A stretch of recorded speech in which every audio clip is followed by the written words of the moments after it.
বাজছে ঢাকঢোল আর সানাই, সেই সুরের তালে তালে চলছে লাঠিয়ালদের নানা কসরত। নিজেদের নৈপুণ্য দেখাতে ব্যস্ত অভিজ্ঞ খেলোয়াড়রা প্রতিপক্ষের লাঠির আঘাত থেকে নিজেকে বাঁচিয়ে মুহূর্তেই হানছেন পাল্টা আঘাত। বাঙালি জাতির ঐতিহ্য লাঠি খেলা। আত্মরক্ষার কৌশলের জন্য এর প্রচলন হলেও পরবর্তীতে হয়ে ওঠে অবসর বিনোদনের অংশ।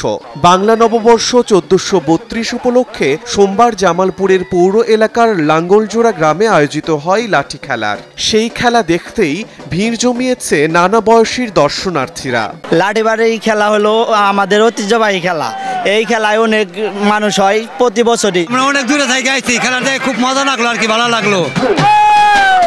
বাংলার লোকজ সংস্কৃতি ও ঐতিহ্যকে নতুন প্রজন্মের কাছে তুলে ধরতে পেরে খুশি খেলোয়াড়রাও। আমাদের এই খেলা দর্শকের সামনে দেখায় খুব একটা আনন্দ লাগে, এই আনন্দ লাগে দেখে বছর বছরে আমরা খেলাধুলা করি। এই লাঠিবাড়ি খেলাটা একদমই চলে যাইতেছে। আমরা এটারে ধরে রাখার জন্য এই লাঙ্গলজোড়া আর কুশা নাসিরপুর থেকে যে আমরা নতুন কিছু পোলাপান আছি, 2-3 বছর ধরে এই খেলাটা ধরে রাখার চেষ্টা করতেছি। তরুণ সমাজকে সুস্থ ধারার বিনোদনের সাথে পরিচিত করতে এবং পহেলা বৈশাখের উৎসবে বাড়তি মাত্রা যুক্ত করতেই আয়োজকদের এই উদ্যোগ। সকলেই যেন মন ফ্রেশ থেকে সুন্দর থাকে, এই সমাজ ভালো উন্নতি করতে পারে, আর যেন কোনো মা বা বাবার ছেলে সন্তানেরা কখনো নেশাগ্রস্ত বা অন্যায়মূলক কাজে না যায়।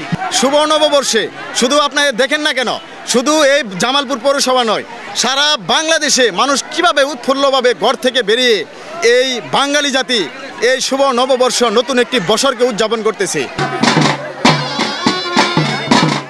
বিভিন্ন এলাকা থেকে আসা 30 জন লাঠিয়ালের একটি দল অংশগ্রহণ করে এ আয়োজনে। সময় সংবাদ, জামালপুর।